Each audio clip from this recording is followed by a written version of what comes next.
Hey, Nick? Yeah? Is something kind of different here? Kind of. Like, it feels like the aura's different or something, right? Yeah, it's weird.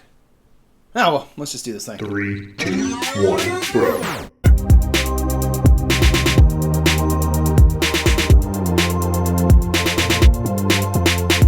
What's up, everybody? My name is Michael Lee Murphy, and you're here watching Metagame Minute. And what I want to talk about this week is why aren't more components for board games edible? Right? Wait! Well, what's up? Hey, man, I'm literally in the middle of a take. I know, you're on RTFM right now.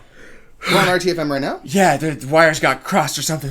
Oh, whoa. I think we live too close together. The internet's weird, man. What's up, RTFM? Yeah. Are you all right, man? You're, like, really out of breath. I ran right here. Yeah, but you only live, like, 4 houses down. I'm really out of shape. Right. Well, check it out. How about we get you some water, and then we can play a game, and you can rest. Yeah, Does that sound good? How about you just sit down or just fall to the ground?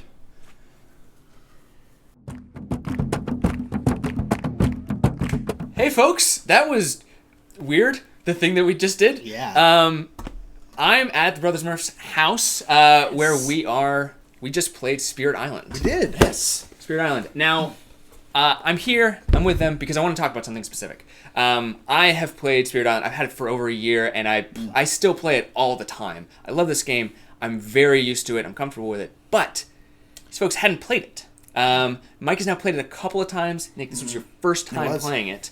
And so I wanted to talk to you guys because you now have very recent experience on what, in my opinion, is the biggest criticism I have of Spirit Island, which is that the learning curve is kind of rough.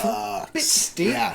So, Nick, you just played it. Yeah. So, what were your thoughts on it? I mean, I like the game, which I knew I was going to like the game going into it. Like, I didn't think that, it's like 50-50. I knew I was going to like it once I got the game down, but it was frustrating because I had no idea what I was doing. By the end of the game, I started being like, okay, I kind of know, like, I can do this, I can combo this, and then do this.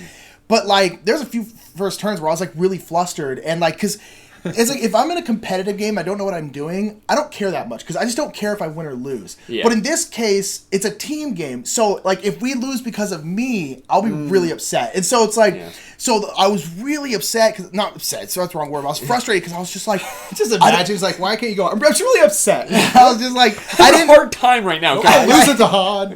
I just didn't know what I was doing, and it's, like, I can totally understand how someone can get through one game of this and be like, cool, I'm never going to play that again. Yeah. Because it could be very frustrating. If you don't have, like, for me, I'm like, I understand that, like, it's just going to take me a while. But some people may not. And I imagine if we all were playing it for the first time and we're all, like, struggling through it, that would be an added, like, level of difficulty to that. Yeah. Right. Yeah. Because one thing that was really valuable was, like, having you, and when we played a couple times before, it was you and Nick. You guys both had played a lot. And it made that learning curve smoother, and, like, even by the, 2/3 point of that first game, I had that kind of moment where it's like, whoop, and, like, I see it now. Yeah. I know how I can help the situation a little. I just remembered the first time I played, I got a major rule wrong, and it ruined it for us, because I thought that one of the growth options, for every spirit, one of the growth options is reclaim all your cards. I thought that was reclaim one card. Oh, Lord. No way. Ooh, and so we were constantly getting new power cards because you only ever got one back at a time, and we played it wrong, and it was really rough. And I was like, man, I don't know if I like this game. And then I reread it, I'm like, oh, obviously. Yeah. I'm just an idiot.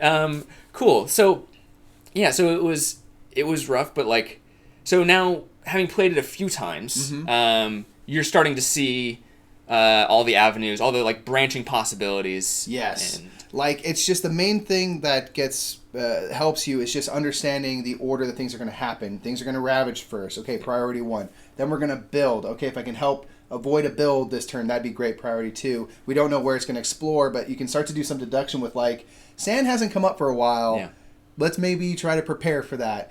But it just takes a while to kind of get those just into the idea of the rhythm of it, and to start to plan, like, a couple turns ahead if you can. Yeah. Like, try to take care of the builds before they're ever going to become a thing to ravage.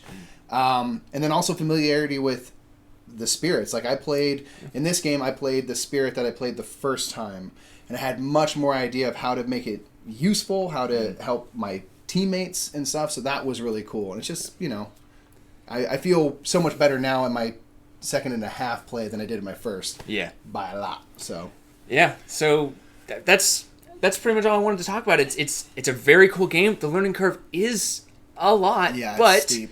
if you have someone who's played it before, that's really helpful. If not, just know that it gets easier. Yeah.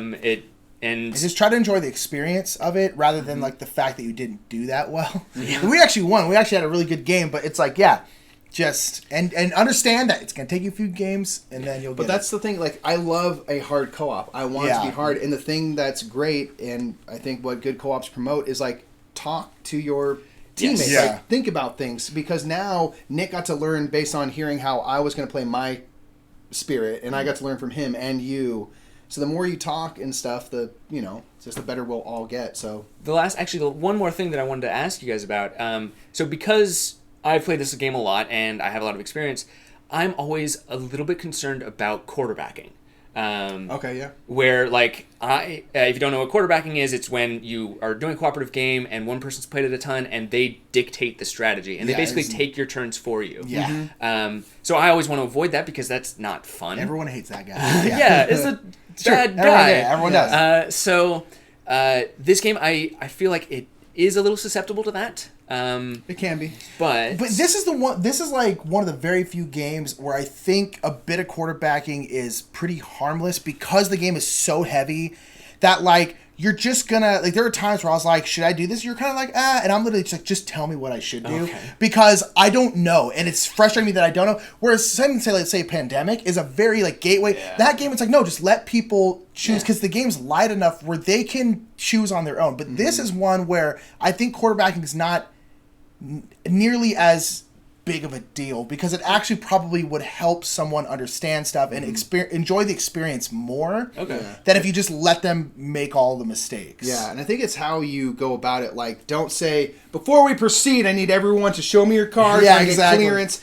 And you kind of, what you do is you would kind of wait and let us suss things out and then come to you with a, what do you think, this or this? And you say, like, well, keep in mind this is going to build here. There's this disease token, all things that we're not as familiar with. Yeah. So you would, I think that's a good way to do it. It's like, let people come to you with a question and then offer maybe options or just your advice. But then also, I felt like I could have said, like, no, I'm going to do this instead, and you wouldn't have been like, yeah, totally, yeah. So, I mean, again, I try very hard not to be that guy Yeah, and we not all to be do, like, the optimal play is this, so. yeah. Just think about Tom Brady, quarterback. It's a bad guy.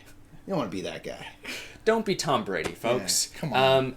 Thank you guys so much for this. This was a ton of fun. Yeah. And I'm glad you guys finally have gotten to Yeah, play Spirit I Island. love it. It was great. I know, I just want to keep playing. I know, really, Right? though. I just want to explore. Yeah, it's awesome. Tell the folks what you guys do, what you're about, who you are. What are your hearts and souls? We're the Brothers Murph. We're not, We the, let Backstreet, heart we're every not the day. Backstreet Boys. I wish. So we're. I mean, no. we could be a good cover band. Yeah, we could. Front Road Men. The Front Road Men, yeah. That's our karaoke band. So we're the Brothers Murph. We do stuff 4 houses down and on just another piece of the internet, and we play games with this guy a lot. So you can check us out on Twitch at the Brothers Murph, and we'll have this guy on with us often, and on YouTube right here at the Brothers Murph. Check it out. Check them Do out. it. They're great. Yeah. And thank you so much. I'm going to have another video coming up really soon, and that's going to be about Spirit Island, again, obviously. But this time, I'm going to be talking about the fact that I think that this game would make a great legacy game. Oh, Yeah, you're not wrong. You're not wrong. make that video quick because I want to watch it. All right. Thank you, guys. Awesome. Thank you. Bye. Bye. Bye.